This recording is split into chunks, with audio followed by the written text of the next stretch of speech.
السلام علیکم ناظرین، میں ہوں منصور علی خان. اپنے ڈیلی چینل کے اوپر آپ کو خوش آمدید کہیں گے. پچھلے 12 گھنٹے کی آمدید خبروں کے ساتھ ایک دفعہ پھر آپ کے سامنے حاضر. آپ سے درخواست، چینل کو سبسکرائب کرنا مت بھولیے، بیل آئیکن پریس کیجیے. اگر آپ کو ہماری ویڈیو پسند آئے اسے لائک اور شیئر ضرور کیجیے گا.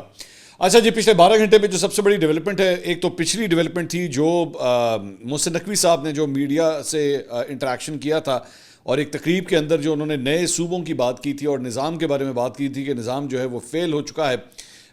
اس کے بارے میں اس کا راؤنڈ 2 جو ہے وہ آج ہونا تھا. اور وہ کیوں ہونا تھا یہ میں آپ کو بتا دیتا ہوں. اس کی بہت بڑی وجہ یہ تھی کہ پہلے کل D G I S P R کی ایک پریس کانفرنس ہونی تھی 3 ساڑھے 3 بجے، لیکن وہ پریس کانفرنس اس کے بعد مؤخر کر دی گئی. اور یہ تقریباً کل صبح 11 ساڑھے 11 بجے کے آس پاس جو ہے صحافیوں کو انفارم کیا گیا کہ آج وہ پریس کانفرنس نہیں ہوگی، یعنی اسے 24 گھنٹے کے لیے آگے کر دیا گیا، یعنی آج وہ پریس کانفرنس ہوئی پھر تو. اور شام کو اس کے بعد محسن نقوی صاحب نے جو ہے وہ بات کر دی کہ نظام جو ہے وہ بالکل کولیپس کر چکا ہے. تو 2 چیزیں بڑی امپورٹنٹ تھی جو پچھلے 12 گھنٹے میں ڈیولپمنٹ ہوئی، اس میں 2 چیزیں بڑی امپورٹنٹ تھیں. پہلی بات تو یہ کہ دیکھنا یہ تھا کہ آئی ایس پی آر اس کے بارے میں کیا رائے رکھتا ہے. محسن نقوی صاحب جو بات کر رہے ہیں اس کے اوپر فوج کا ادارہ جو ہے وہ ایکچولی اپنا کیا پوائنٹ آف ویو سامنے رکھتا ہے. وہ آج ہوا بھی ہے، وہ ایکچولی ان سے کویشچن آج کیا بھی گیا D G I S P R سے. انہوں نے کیا پوائنٹ آف ویو دیا ہے اور اب اس سے چیزیں کس طرف جا رہی ہیں، ذرا اس کے بارے میں بات کریں گے. اور دوسرا بہت امپورٹنٹ بات یہ تھی کہ محسن نقوی صاحب نے جو ایک پنڈورا باکس کھولا ہے اور یہ جو نئی تجویز دی ہے، اس کے اوپر میں نے آپ کو اپنے پچھلے ویلاگ میں آپ کو بتایا تھا کہ مجھے لگتا ہے اس میں سب سے بڑی پرابلم جو آئے گی وہ 2 خاندانوں کے حوالے سے آئے گی. وہ ہے نون لیگ اور پیپلز پارٹی، یعنی شریف خاندان اور بھٹو خاندان، کہ ان کے ریاکشنز کس طرح ہوتے ہیں. ان کے ریاکشنز جناب اب آگے ہیں، وہ بھی ابھی تھوڑی دیر میں ہم آپ کے ساتھ شیئر کریں گے. اور اس کے بعد کل رات کو ایک اور جو پنڈورا باکس کھلا تھا وہ تھا علیم خان ورسز خواجہ آصف، اور اس کا بھی اب راؤنڈ 2 جو ہے وہ شروع ہو گیا ہے. اب ذہن میں رکھیے گا کہ یہ دونوں ہی فیڈرل کیبنٹ کے منسٹرز ہیں. ایک منسٹر دوسرے منسٹر کے بارے میں جو ہے یہ سب کچھ کہہ رہا تھا. اب اس کے بعد اس منسٹر کا بھی آگے سے جو ہے وہ اب رد عمل آنا شروع ہو گیا، ناٹ ڈائریکٹلی بٹ انڈائریکٹلی. تو اس کے بارے میں بھی ذرا میں اس ویلاگ میں آگے چل کے بات کروں گا. لیکن اوبیسلی سب سے پہلے جو بات ہوگی وہ ہوگی D G I S P R کی پریس کانفرنس کے حوالے سے. آج جب انہوں نے پریس کانفرنس کی تو جو پرائم ایکچولی ٹارگٹ تھا، جو ایجنڈا تھا، دیٹ واز ٹیررزم، دہشت گردی، انتشار. اس کو انہوں نے سب سے پہلے جو ہے انہوں نے فوکس کیا. انہوں نے کہا ملک میں مجموعی طور پر 40,000 سے زیادہ انٹیلیجنس بیس آپریشنز جو ہیں وہ کیے جا چکے ہیں. دہشت گردوں کو یا تو ہتھیار ڈالنے ہوں گے یا پھر ہم انہیں ختم کر دیں گے. انسداد دہشت گردی اور سیکیورٹی کے معاملے پہ انہوں نے کہا کہ ملک میں 5 سال کے دوران بڑے پیمانے پر انسداد دہشت گردی آپریشنز کیے گئے ہیں. بلوچستان میں اب تک 31,000 انٹیلیجنس بیس آپریشنز کیے جا چکے ہیں، جبکہ کے پی میں 7,177 آپریشنز جو ہے وہ کیے جا چکے ہیں. انہوں نے کہا اس سال اب تک 819 افراد دہشت گردی کی کارروائیوں میں شہید ہو چکے ہیں. دہشت گردی کے خلاف لڑتے ہوئے آرمی کے 303 جوان شہید ہوئے، 322 شہری بھی دہشت گرد کارروائیوں میں شہید ہوئے. انہوں نے کہا کہ 2084 مصدقہ دہشت گرد مارے گئے. سیکیورٹی فورس نے 194 آپریشن روزانہ کیے ہیں. ہر روز 10 دہشت گرد مارے گئے. مجموعی طور پر 28 خودکش حملوں کے واقعات ہوئے. زیادہ تر بم دھماکوں میں افغان باشندے ملوث ہیں. ٹانگ کراچی میں پیش آنے والے واقعات میں افغانی شہری ملوث پائے گئے ہیں. افغانستان کی طالبان رجیم دہشت گردوں کی معاونت کر رہی ہے. افغانستان کی ڈپلومیسی بھی دہشت گردی کے ارد گرد ہے. دہشت گردوں اور ان کے سہولت کاروں کو 100 گنا تکلیف دیں گے کہ قیامت تک یاد رکھیں گے. اچھا، افغانستان کے حوالے سے انہوں نے خاص طور پہ یہ بات کہی کہ وہاں کی جو عوام ہے وہ تو خود طالبان رجیم کے ڈر کے سائے تلے جو ہے وہ اس وقت زندہ ہے، اور ان کو خود وہاں پہ جو ہے وہ کافی زیادہ مشکلات کا سامنا ہے. افغانستان کے حوالے سے انہوں نے یہ بھی کہا کہ وہاں پہ فریڈم آف سپیچ نہیں ہے، وہاں پہ کوئی جو ہے وہ کھول کے بات تک نہیں کر سکتا. افغان رجیم اس وقت طالبان رجیم جو کچھ کر رہی ہے ان کے اگینسٹ وہاں پہ بات نہیں کی جا سکتی. بلوچستان کے حوالے سے انہوں نے بات کرتے ہوئے کہا کہ یہ تاثر دیا جاتا ہے کہ جناب بلوچستان کے حالات جو ہیں وہ خراب ہیں. دہشت گردوں سے بات چیت کی کوئی گنجائش نہیں ہے. دہشت گرد یا تو قانون کے مطابق ہتھیار ڈال دیں یا پھر ہم ان سے لڑیں گے. ساتھ ہی ساتھ انہوں نے ایک اور جو پوائنٹ آف ویو دیا، انہوں نے کہا کہ یہاں پہ یہ دیکھا جاتا ہے کہ بلوچستان کے اندر یہ جو دہشت گرد ہیں یہ سافٹ ٹارگٹس کو جو ہے وہ ہٹ کرتے ہیں. عام طور پہ ٹرانسپورٹرز کو یا جو کانٹریکٹرز ہوتے ہیں ان کو، مزدوروں کو، یا کہیں پہ بھی کنسٹرکشن کا پروگریسو اگر کوئی کام ہو رہا ہے تو اس کو ڈسرپٹ کرنے کی کوشش کریں گے. وہ ہائی ویز کو ہٹ کریں گے، ہائی ویز پلوں کو جو ہے وہ ٹارگٹ کرنے کی کوشش کریں گے، سڑکوں کو، مین ہائی ویز کو تباہ کرنے کی کوشش کریں گے تاکہ جو ایک مواصلات کا نظام ہے، کمیونیکیشن کا نظام ہے وہ دھرم برہم ہو. موبائل فون کے ٹاورز کو جو ہے وہ ہٹ کرنے کی کوشش کریں گے، ریلوے ٹریکس کو اڑانے کی کوشش کریں گے. یہ سافٹ ٹارگٹس ہوتے ہیں، سویلین انفراسٹرکچر ہوتا ہے بیسکلی جس کو یہ نقصان پہنچانے کی کوشش کرتے ہیں. تو ان کا مین مقصد جو ہے وہ قطعی طور پہ اس وقت بلوچستان کے کوئی حقوق کے لیے جنگ نہیں لڑی جا رہی. ان کا مقصد جو ہے وہ صرف اور صرف دہشت گردی ہے. اب میں مزید اس کے اوپر بات کرنے سے پہلے صرف ایک چھوٹا سا پیغام یہاں پہ ریکارڈ کرنا چاہوں گا, اور وہ یہ ہے, میں ماضی کے اندر بھی جو ہے وہ ایک ایپ ہے ٹیپ ٹیپ سینڈ, جس کے ذریعے بیسکلی پیسے جو ہے وہ ٹرانسفر کر سکتے ہیں. اگر آپ بیرون ملک وہاں پہ موجود ہیں تو وہاں سے یہ پیسے آپ وہاں سے ٹرانسفر کر سکتے ہیں. ابھی حالیہ دنوں کے اندر ہی میں نے خود اپنے ایک جاننے والے نے پیسے باہر سے بھیجنے تھے, تو میں نے خود بھی اس کو ٹیپ ٹیپ سینڈ جو ہے وہ ریکمینڈ کیا اور ان سے کہا کہ آپ اس کا استعمال کریں. ان کا ایکسپیرینس ایکچولی بہت اچھا رہا. انہوں نے جب وہ پیسے یہاں پہ بھیجے اور بغیر کسی پریشانی کے ایک اچھے ایکسچینج ریٹ کے اوپر جو ہے وہ پیسے پاکستان میں یہاں پہ ریسیو بھی ہوئے. تو اس لیے میں سمجھتا ہوں کہ اگر آپ کے عزیز یا دوست برطانیہ, متحدہ عرب امارات, یورپ, کینیڈا, آسٹریلیا یا امریکہ میں رہتے ہیں اور وہ پاکستان رقم بھیجنا چاہتے ہیں, تو میری تجویز ہے کہ آپ ٹیپ ٹیپ سینڈ کی جو ایپ ہے اس کو ضرور استعمال کریں. اس کے ذریعے پاکستان کے کسی بھی بینک اکاؤنٹ یا ایزی پیسہ یا جیز کیش کے اندر یہ آپ پیسے جو ہے وہ بھجوا سکتے ہیں. اور اگر آپ میرا پرومو کوڈ نیچے آپ کو نظر بھی آ رہا ہوگا میک کے نام سے, اگر آپ اس کو استعمال کریں گے تو اس سے آپ کو جو ہے وہ بونس بھی ملے گا, جبکہ امریکہ سے پہلی منتقلی پر $20 کا بونس بھی جو ہے وہ اس وقت دیا جا رہا ہے. تو آپ اس ایپ کو ڈاؤن لوڈ کر کے اس ایپ کا جو ہے وہ استعمال بھی آپ کر سکتے ہیں. So coming back to DGISPR, انہوں نے کہا کہ جی خاص طور پہ ہارٹ اسٹیٹ کے حوالے سے, کیونکہ یہ چہمہ گوئیاں ہو رہی تھی کہ جناب یہ اس ٹرم کو جو ہے وہ آج ذرا ڈسکس کیا جائے گا. تو انہوں نے کہا کہ پاکستان میں آئین اور قانون سب کے لیے برابر ہے. کیا ہم ہارٹ اسٹیٹ ہیں؟ انہوں نے کہا ہارٹ اسٹیٹ وہ ہوتی ہے جس میں تمام معاملات آئین اور قانون کے مطابق ہوں. ہارٹ اسٹیٹ کا ہرگز یہ مطلب نہیں کہ ملٹری ریاست کو چلا رہی ہے. ہم سب کی ذمہ داری ہے کہ ریاست کے ساتھ وفادار ہوں, کیونکہ ریاست ہے تو سیاست ہے, ریاست تو ہم سب کی جان ہے. پاکستانی ہماری پہلی اور آخری پہچان ہے. انہوں نے کہا ہم ان کو باہر نکل کر مار رہے ہیں, ہم ان کا شکار کر رہے ہیں, اس لیے اب فتنۃ الخارج, فتنۃ الہندوستان اور ان کے بھارت میں بیٹھے ہینڈلرز اب سافٹ ٹارگٹس کو جو ہے وہ نشانہ بنا رہے ہیں. اس سال اب تک 178 سویلینز کو شہید کیا جا چکا ہے. انہوں نے 24 مقامات پر پلوں اور سڑکوں کو تباہ کیا, 60 مقامات پر آگ لگائی گئی. یہ ہے ان لوگوں کے احساس سے محرومی اور ان کا ترقی مخالف ایجنڈا جسے وہ پروان چڑھانا چاہتے ہیں. انہوں نے کہا کہ یہ بلوچستان کی بچیوں کے ساتھ ایک واردات ڈال رہے ہیں, ذہنی طور پر ان کو ٹریپ کر کے ان کے ہاتھوں دہشت گردی کراتے ہیں. ان کا ہمارے دین اور کلچر کے ساتھ کوئی تعلق نہیں. لاپتہ افراد سے متعلق کبھی کہا جاتا ہے 10,000, کبھی 20,000 کہتے ہیں. لاپتہ افراد سے متعلق کمیشن بنایا گیا جس میں درخواستیں دی گئیں. انہوں نے کہا کہ بلوچستان سے لوگ خود کہتے ہیں ہمارا بھائی یا بیٹا مسنگ ہو گیا ہے, اس سے کوئی تعلق نہیں ہے. ایسے مسنگ کا پتہ چلتا ہے کہ وہ BLA میں شامل ہو گیا ہے, جن میں مسنگ افراد کی فہرستیں دی جاتی ہیں. وہ کہیں لڑائی میں مارے جاتے ہیں. کچھ مسنگ پرسنز گوادر, کوئٹہ, مستونگ میں دہشت گردی میں مارے جاتے ہیں. بلوچستان کی پولیس ان بدماشوں کو رگڑنے کے لیے کافی ہے. ساتھ ہی ساتھ ایک بڑی سخت ٹرم جو ہے وہ انہوں نے استعمال کی. انہوں نے کہا کہ ہم لوگ جو ہے جو ہم لوگ دہشت گردوں کے خلاف آپریشنز بھی کرتے ہیں وہ بڑے ٹارگیٹڈ آپریشن ہوتے ہیں. ہم وہاں پہ کوئی کلسٹر بامبنگ نہیں کرتے, کوئی کارپیٹ بامبنگ نہیں کرتے, اور اسپیسیفک جگہوں کے اوپر جب ہمیں انٹیلیجنس ہوتی ہے تو وہیں پہ ہم دہشت گردوں کو جو ہے ہٹ کرتے ہیں. پریسیشن بامبس کا ہم استعمال کرتے ہیں جو سیدھا اپنے ٹارگیٹ کو جا کے ہٹ کرتے ہیں. ہم کسی ایسے بامبس کا وہاں پہ استعمال نہیں کرتے جس سے زیادہ تباہی جو ہے وہ ارد گرد کے جو لوگ ہیں یا سویلینز ہیں ان کو جو ہے کوئی نقصان پہنچے. ہماری بڑی پریسیشن بامبنگ جو ہے وہاں پہ ہوتی ہے. ساتھ ہی ساتھ انہوں نے کہا کہ ان کی لاشیں جو ہیں وہ ہم وہیں پہ جو ہے وہ چھوڑ دیتے ہیں تاکہ کتے وغیرہ اور گیدڑ وغیرہ جو ہے وہ اس کا استعمال کریں جس طرح بھی انہوں نے کرنا ہے, کیونکہ they are dog meat and they are dogs, تو فار دا ڈاگس. تو مطلب بڑا انہوں نے اس کے اوپر جو ہے وہ سخت بیان دیا. اس کے ساتھ ساتھ انہوں نے بلوچستان کے حوالے سے یہ بھی انہوں نے کہا کہ بھارت کی 300 سے زائد بوگس ویب سائٹ جو ہیں وہ بلوچستان کے خلاف پروپیگنڈا کر رہی ہیں. بوگس ویب سائٹس مختلف پلیٹ فارمز کے ذریعے نفرت اور تقسیم کو ہوا دے رہی ہیں. ان کے پیچھے ہندوستان کا سائبر پورے سیلز ہوں گے, لیکن ہمارا بچی بھی جو ہے وہ کم نہیں. ہم بلوچستان کے عوام کو امپاور کرنا چاہتے ہیں اور کر رہے ہیں. ہر سال بلوچستان میں IT میں 10,800 طلبہ کو تعلیم دی جاتی ہے. 26 لاکھ افغان مہاجرین اب تک بھجوائے جا چکے ہیں. جانا ہے تو ویزے لیں, حکومت سے درخواست کریں, ریکارڈ پر جائیں اور واپس آئیں. ابھی تک ہم 25 ارب کے قریب اسمگلڈ سامان جو ہے وہ ہم پکڑ چکے ہیں.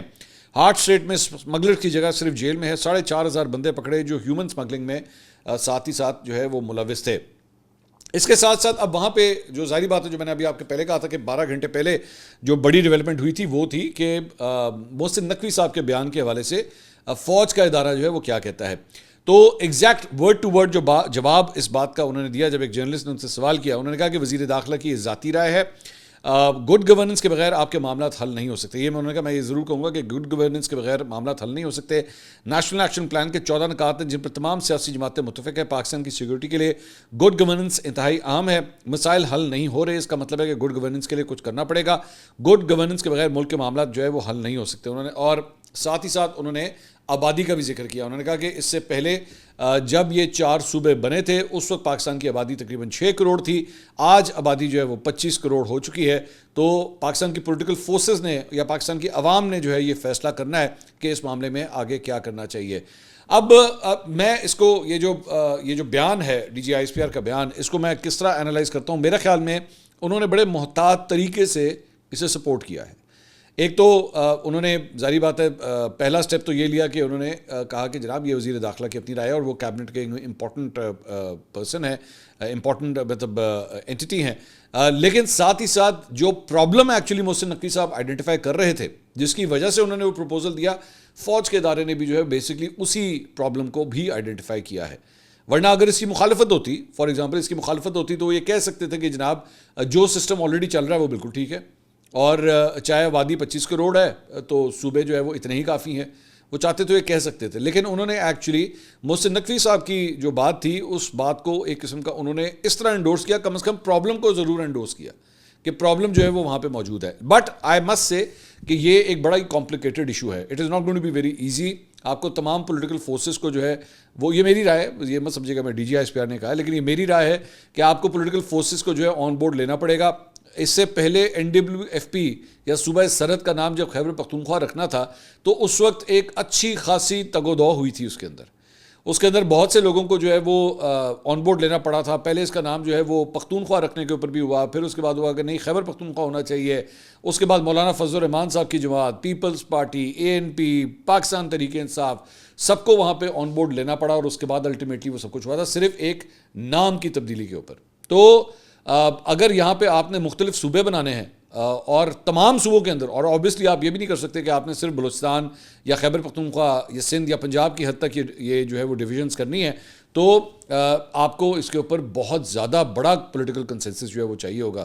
اب میں پیپلز پارٹی نے اس کے اوپر کس طرح ریاکٹ کیا وہ میں ابھی تھوڑی دیر میں اس کے اوپر آتا ہوں, میں آپ کے ساتھ وہ چیز شیئر کرتا ہوں. لیکن جو دیگر چیزیں انہوں نے کشمیر کے حوالے سے انہوں نے خاص طور پہ کہا کہ کشمیریوں کا فیصلہ پکا ہے, بھارت نے جو کچھ کرنا ہے. انہوں نے مقبوضہ کشمیر میں 10 لاکھ کے قریب سیکورٹی فورسز لگائی ہوئی ہیں. 2019 میں بھی طبیعت صاف کی تھی, 2025 میں تو اگلی پچھلی طبیعتیں صاف ہو گئی. مقبوضہ کشمیر کے لوگ ان سے پوچھ رہے ہیں پہلگام میں تمہاری سیکورٹی کدھر تھی. انہوں نے کہا کہ پاکستان اور کشمیر ایک دوسرے کے اٹوٹ انگ ہیں. کشمیر پاکستان کا اٹوٹ انگ تھا, ہے اور رہے گا. کشمیر تقسیم ہند کا نامکمل ایجنڈا ہے. یہ کشمیریوں نے طے کرنا ہے کہ انہوں نے پاکستان سے ملنا ہے یا بھارت سے. جو کشمیری وہاں سے آئے وہ کیوں چھوڑ کے آئے, کیونکہ وہاں ظالم نظام ہے. انہوں نے کہا کہ وہ چاہتے ہیں کہ ڈنڈے کے زور پر اپنی بات منوائیں. مظاہرین کی اب یہ بات کر رہے تھے. انہوں نے کہا ریاست نے مظاہرین سے کہا کہ آپ الیکشن لڑیں, اسمبلی میں آئیں. ان کا ایجنڈا سب کے سامنے واضح ہوتا جا رہا ہے. اس کے بعد وہاں پہ انس ملک ہمارے ایک جرنلسٹ ہیں, انہوں نے متحدہ عرب امارات کے حوالے سے ان سے سوال کیا کہ بلوچستان میں جو کچھ ہو رہا ہے اس کے بارے میں یہ کہا جاتا ہے کہ جناب اس کے اندر بھی جو ہے وہ متحدہ عرب امارات کی طرف جو ہے وہ ڈسکشن جاتی ہے. سوشل میڈیا کے اوپر بھی بہت ڈسکس ہوتا ہے. تو یہ سوال ویسے اس سے پہلے بھی D G I S P R کی جو بریفنگ تھی اس وقت بھی یہ بات کی گئی تھی. انہوں نے کیٹیگوریکلی کہا, انہوں نے کہا کہ متحدہ عرب امارات اور پاکستان جو ہے وہ آپس میں بہت گہرے دوست ہیں. ہمارے کلچرل ٹائز ہیں, ہمارے سیکورٹی ٹائز ہیں, ہمارے ویسے بھی مطلب پیپل ٹو پیپل کانٹیکٹس ہیں, سفارتی لیول کے بہت اچھے تعلقات ہیں. تو ایسا جو ہے وہ سوچا بھی نہیں جا سکتا کہ اس طرح کی فنگر پوائنٹنگ جو ہے وہ ایک دوسرے کی جانب جو ہے وہ کی جائے, ایسا کچھ نہیں ہے. تو انہوں نے فلیٹلی جو ہے اس بات کو ڈینائی کیا. اب مجموعی طور پہ میرا خیال میں جو سیکورٹی سچویشن تھی اس کے اوپر یہ تقریباً اپروکسیمیٹلی کوئی 2.5 گھنٹے کی یہ بریفنگ تھی. پورے پاکستان سے جرنلسٹ کو جو ہے وہاں پہ بلایا گیا تھا. اور فوج جو سوچ رکھتی ہے سیکورٹی کو ہینڈل کرنے کے حوالے سے, مطلب ایک بات تو طے ہے کہ جس طریقے کے آپریشنز اس وقت بلوچستان میں ہو رہے ہیں یا کے پی میں ہو رہے ہیں, فوج کا ادارہ جو ہے وہ یہ سمجھتا ہے کہ دس از دا بیسٹ وے فارورڈ, اور اسی طرح جو ہے ہمیں آگے چلنا چاہیے. کشمیریوں کے حوالے سے بھی جو ہے وہاں پہ آزاد کشمیر میں جن اینٹیز کی طرف سے گروپس کی جانب سے جو ہے وہ احتجاج کیا جا رہا ہے, ان کے حوالے سے بھی ایک کلیئر کٹ جو ہے انہوں نے اپنا پوائنٹ آف ویو دے دیا ہے. میں نہیں جانتا کہ obviously is this the best solution یا آگے چل کے یہ اسی طرح ڈیویڈنڈس دے گا جس طرح D G I S P R یہ بتا رہے تھے. لیکن آبویسلی یہ کم از کم کلیئر ہو گیا آج کی اس پریس بریفنگ کے دوران کہ روٹ یہی ہوگا. ہارٹ اسٹیٹ کے حوالے سے آئین اور قانون جو ہے اس کے اوپر عمل درآمد بہت ضروری ہے. اب یہ بہت ایک براڈ بیس قسم کا مطلب یہ پوائنٹ آف ویو ہے. اس کے اندر بہت سی چیزیں آ سکتی ہیں کہ جناب مثال کے طور پہ ابھی ریسنٹلی مثال کے طور پہ جس طرح نورین خان نیازی صاحب ہیں, انہیں نوٹسز جاری ہوئے, انہوں نے جس قسم کا ایک بیان ان کا میڈیا کے اوپر آیا تھا اور اس کے بعد این سی سی آئی جو ہے اس کے اوپر ایکشن میں آیا. ریسنٹلی چند جرنلسٹ کو بھی جو ہیں وہ این سی سی آئی میں جو ہے وہ بلایا گیا ہے. سو کیا اس کا یہ مطلب ہے کہ اب جو ہے وہ کسی صورت کوئی ایسی بات جو ہے یا کوئی فیک نیوز یا کسی صورت بھی اسے ایکسیپٹ نہیں کیا جائے گا؟ اور کیا ہم اور اگر آپ محسن نقوی صاحب کی اس بات کو بیچ میں ایڈ کریں گڈ گورننس کے حوالے سے, تو کیا بیسکلی آنے والے چند مہینوں کے اندر جو ہے ایک بڑی تبدیلی آنے جا رہی ہے, چاہے وہ سیاسی طور پہ ہو یا جغرافی طور کے اوپر ہو کہ صوبوں کی جو ہے وہ مختلف ڈویژنز جو ہیں وہ کی جائیں گی. اب مجھے یہ لگتا ہے کہ فوج کا ادارہ جو ہے وہ محسن نقوی صاحب کی اس تجویز کے ساتھ کافی حد تک ایگری کرتا ہے, ایون تو وہ یہ کہہ رہے ہیں کہ ان کی ذاتی رائے ہے. لیکن اب پہلا جو ریاکشن ہے وہ کم از کم پاکستان پیپلز پارٹی کی جانب سے جو وہ آ گیا ہے. شہری رحمان صاحبہ نے اس کے اوپر جو ہے وہ ریاکشن دیا. انہوں نے کہا کہ ایڈمنسٹریٹو یونٹس کی بات آگے نہ ہی بڑھائیں تو اچھا ہوگا. اب شہری رحمان صاحبہ اگر جو بات کہہ رہی ہیں تو آپ سمجھ لیجیے کہ بلاول بھٹو اور آصف علی زرداری ہی وہ یہ بات کہہ رہے ہیں. انہوں نے کہا کہ نئے انتظامی یونٹ سے متعلق کوئی مسودہ نہیں دیکھا, ہماری کوشش ہوتی ہے کہ مسائل کا حل سیاسی انداز میں ہو, گورننس کے نظام کو ٹھیک کرنا ہے. انہوں نے کہا قرضے بالکل بڑھ رہے ہیں اور حکومت کے اخراجات بھی بڑھ رہے ہیں. ایڈمنسٹریٹو یونٹس کے معاملے پر ہمارے سامنے کوئی ٹھوس بات نہیں آئی ہے. خیبر پختونخوا میں دہشت گردی اور سیاسی صورتحال بھی سنگین ہے. میری نظر میں ایڈمنسٹریٹو یونٹس پر بات کرنے کا مناسب وقت نہیں ہے. چلے پیپلز پارٹی کا تو پوائنٹ آف ویو جو ہے وہ کلیئر کٹ سامنے آ گیا کہ وہ اس بارے میں کیا سوچتے ہیں. دوسری جانب پی ٹی آئی سے chairman P T I barrister Gohar نے کہا کہ انتظامی یونٹس ہوں یا نئے صوبے, نون لیگ اور پیپلز پارٹی یہ کبھی بھی نہیں ہونے دیں گی. اب یہ بات جو ہے میں آپ کو آلریڈی ایک دن پہلے بتا چکا تھا کہ میری رائے میں یہ دونوں جماعتیں اس کو ریزسٹ کریں گی, اور بیرسٹر گوہر بھی یہ بات کر رہے ہیں. انہوں نے کہا محسن نقوی اور بلاول بھٹو سے کسی قسم کا کوئی رابطہ نہیں ہوا, عوام کو بتایا جانا چاہیے کہ اس سسٹم کو ڈیفالٹ موڈ پر کون لے کر گیا. انہوں نے کہا جب سے ملک نئے پاکستان سے پرانے پاکستان کی طرف گیا تباہی شروع ہو گئی, عدلیہ تباہ ہو گئی, معاشی خرابی پیدا ہوئی اور عوام کا نظام پر اعتماد اٹھ گیا. ایسا سمجھا جائے کہ ملک میں ہر طرف آگ لگ گئی ہے. انہوں نے کہا اب آپ انتظامی یونٹس کی طرف جا رہے ہیں, آپ نئے صوبے کی طرف جا رہے ہیں اور سوچ رہے ہیں کہ کسی طرح پی ٹی آئی کو کمزور کیا جائے, مگر عمران خان کی پورے ملک میں 90% سے زیادہ حمایت کی جاتی ہے. آپ ملک میں 100 صوبے بھی بنائیں, ملک میں ہر طرف پی ٹی آئی ہی جیتے گی. یہ میرے خیال میں پاکستان تحریک انصاف کا ایک اچھا پوائنٹ آف ویو اس حوالے سے یہ ہے کہ جب آپ کی بیسکلی پولیٹیکل اسٹرینتھ اتنی تگڑی ہو نا, کہ جب آپ کے پی میں بھی موجود ہوں, سندھ میں بھی موجود ہوں, پنجاب میں بھی موجود ہوں, آپ کہتے ہیں بھائی جان یہ 4 صوبوں کو میری طرف سے 400 صوبہ کر لیں, ڈزنٹ میٹر, اگر میں ہر جگہ موجود ہوں تو میں بندے میری جتن گے پاویں جو مرضی ہو جائے. سو یہ ہوتا ہے پولیٹیکل کانفیڈنس. وہاں پہ دوسری سائڈ کے اوپر جو بہت بڑی پرابلم ہے نون لیگ اور پیپلز پارٹی کی, ان کو سب سے بڑا ڈر ہی اس بات کا ہے کہ ابھی تک تو یہ فار ایگزامپل نون لیگ کی آپ بات کریں گے جی ٹھیک ہے پورا پنجاب ہمارے پاس ہے, ادھر اگر ڈویژنز ہو گئے, اگر یہ 4-5 حصوں کے اندر ڈیوائڈ ہو گیا تو پتہ نہیں کون سا حصہ ہمارے پاس رہے گا یا نہیں رہے گا, اور ہماری ہو جائے گی سلطنت چھوٹی. سب سے بڑا مسئلہ ان کو یہ ہے. باقی صوبوں کے اندر تو تقریباً نہ ہونے کے برابر ہے نا, نہ ان کا انٹرسٹ ہے. خود مسلم لیگ نون کے پی کے لوگ جو ہیں وہ خود اپنے منہ سے کہتے ہیں, میں نہیں کہہ رہا, ان کے اپنے ایم پی ایس کہتے ہیں کہ جی ہماری جو مرکزی لیڈرشپ ہے ان کا انٹرسٹ ہی نہیں ہے یہاں پہ. ادھر وہاں پہ سندھ کے اندر بھی نون لیگ کو لوارث ہی چھوڑا ہوا ہے. تو آپ کو ہارڈلی کبھی کوئی ایکٹیویٹی وہاں پہ سوائے وہ نہال ہاشمی صاحب کو گورنر کی سیٹ پہ بٹھایا ہوا ہے, اس کے علاوہ تو کوئی ایکٹیویٹی نہیں ہے وہاں پہ. تو پیپلز پارٹی جو ہے یہاں پہ گورنر صاحب جو پنجاب کے ہیں وہ وہاں تک محدود ہیں. بلاول بھٹو صاحب کے بارے میں بات ضرور آتی ہے, ہر 6 مہینے کے بعد آتا ہے کہ جناب 3 دن کے لیے 5 دن کے لیے 1 ہفتے کے لیے آ رہے ہیں, بس اب پنجاب پہ فوکس ہوگا. قسم والی بات ہے کہ 5 سال سے باتیں سن رہا ہوں میں, کم سے کم 5-6 سال سے مجھے بس اب آ گئے, اب پنجاب. ادھر آتے تھے منظور وٹو صاحب, اب اس دنیا پہ تو نہیں ہیں, ان سے آ کے ملاقات کر لی, پرانے پیپلز پارٹی کے جیالے ہو گئے 4-5, ان سے ملاقات کر لی, اس کے علاوہ کچھ نہیں, کوئی کنیکشن نہیں ہے, کوئی نئی بھرتیاں جو ہے کسی قسم کی کوئی کچھ نہیں ہے. سو ڈیفینیٹلی ریزسٹنس جو ہے ان 2 جماعتوں کی جانب سے آنی ہے, اس کو وہ ریزسٹ کریں گے. لیکن دوسری سائڈ سے میری اطلاعات کے مطابق وہاں پہ بھی کافی حد تک جو ہے ایک اس معاملے کے اوپر جو ہے ایک سٹینڈ لیا جا رہا ہے کہ نہیں یہ کرنا بہت ضروری ہے. میں بات کر رہا ہوں پنڈی کی, میں بات کر رہا ہوں اسٹیبلشمنٹ کی, کہ وہاں پہ یہ رائے پائی جاتی ہے. اور اگر آپ ریسنٹلی آپ کو یاد ہو کہ ایک اور ڈیولپمنٹ یہاں پہ آبادی کے بارے میں جو ہے وہ بار بار بات یہ کی جا رہی ہے کہ جناب آبادی کیونکہ بڑھ گئی ہے, اور پچھلے دنوں فیلڈ مارشل عاصم منیر جو ہیں وہ بھی اس معاملے کے اندر جو ہے انوالو ہو گئے ہیں آبادی کے کنٹرول کے حوالے سے. So now you can actually join the dots and you can see کہ معاملہ جو ہے وہ کس طرف جا رہے ہیں کہ بھائی ہماری آبادی اتنی تیزی سے بڑھ رہی ہے, ہمیں کچھ نہ کچھ جو ہے اس کے بارے میں کرنا ہی پڑے گا. سو یہ ایک آنے والے, اور مجھے نہیں پتا اب آگے جا کے کتنا بڑا کلیش بنتا ہے کہ یہ 2 بڑی جماعتیں پیپلز پارٹی اور نون لیگ جو آپس میں ابھی ایک دوسرے کے جو ہے وہ گربان پکڑے ہوئے تھے, جنہوں نے ابھی پورے 1 ہفتہ پیچھے اس مدعے کے اوپر پتہ لگے پھر واپس اکٹھے ہو جائیں. کہ نہیں جناب ایت نہیں ہو سکتا, آپ سندھ کی اور پنجاب کی ڈسٹریبیوشن جو ہے وہ کسی صورت کر ہی نہیں سکتے. So we don't know what happens. دوسری جانب خواجہ آصف صاحب نے جو ہے وہ ایک بیان دیا علیم خان صاحب کے حوالے سے. انہوں نے کہا آپ کے اندر کوئی سیلف رسپیکٹ ہوتی تو آپ کو چاہیے کہ آپ استعفیٰ دے دیں. تو اس کے اوپر ایز سچ انہوں نے علیم خان صاحب نے ڈائریکٹلی تو جو ہے وہ کوئی جواب نہیں دیا اس بات کا, لیکن ان کے ساتھ شعیب صدیقی صاحب ہوتے ہیں, انہوں نے ان کے اوپر بڑے انٹرسٹنگ قسم کے کامنٹس کیے. رکن پنجاب اسمبلی ہیں شعیب صدیقی صاحب, یہ ذہن میں رکھیے گا. اور شعیب صدیقی صاحب بھی جو ہے وہ اس وقت جب الیکشن لڑ رہے تھے تو نون لیگ کی سپورٹ سے الیکشن لڑا تھا انہوں نے, یہ بھی ذہن میں رکھیے گا. اور اس کے بعد وہ MP بنے تھے. تو انہوں نے خواجہ آصف صاحب کو تنقید کا نشانہ بناتے ہوئے کہا کہ 2018 اور 2024 کے عام انتخابات سے متعلق ان کے اوپر سنگین دھاندلی کے الزامات انہوں نے عائد کیے. انہوں نے کہا کہ جس شخص کو ایک 80 سالہ نحیف اور نزار ماں نے شکست دی وہ آج ہمیں عزت غیرت اور اصولوں کا درس دے رہا ہے. پہلے خود جاؤ سیالکوٹ کے عوام سے معافی مانگو اور انہیں بتاؤ کہ میں دھاندلی کے ذریعے الیکشن جیت کر آیا ہوں. انہوں نے الزام عائد کیا کہ 2018 کے عام انتخابات کے دوران خواجہ آصف نے سابق آرمی چیف جنرل باجوہ کے سسر اعجاز امجد سے انتخابی مدد طلب کی تھی. ان کے بقول 2018 میں تم جنرل باجوہ کے سسر اعجاز امجد کے پاس گئے, ان کے پاؤں پکڑ کر کہا کہ مجھے الیکشن جتوا دیں, پھر یہ بھی بتاؤ کہ 2024 کے انتخابات میں تم نے کس کے پاؤں پکڑے. انہوں نے کہا ہمیں نصیحتیں کرنے سے پہلے اپنے گھر, اپنی قوم, اپنے لوگوں کے پاس جاؤ اور ان سے معافی مانگو کہ تم نے 2018 اور 2024 کے انتخابات دھاندلی سے جیتے. جب اپنے اندر عزت اور غیرت پیدا کر لو تب دوسروں کو نصیحت کرنا. پہلے اپنا حساب دو. شرم بھی کوئی چیز ہوتی ہے اور حیا بھی کوئی چیز ہوتی ہے. اب پرابلم یہ ہے کہ علیم خان صاحب کو جو ہے نا ایز سچ میں نے سوشل میڈیا کے اوپر میں نے جا کے دیکھا, ان کو کوئی سپورٹ نہیں کر رہا, ان کی بات کو بالکل کوئی سپورٹ نہیں کر رہا. وہ بیچارے اکیلے ہی سب کچھ ہے. تو اینڈ میں شعیب صدیقی ہی ان کو ملے کہ وہی ان کے لیے کچھ کر دیں, کیونکہ شعیب صدیقی صاحب اور علیم خان جو ہے وہ ایک ہی ہیں, آپ سمجھ لیجیے. اب سے نہیں کئی سالوں سے ایک ہی ہیں.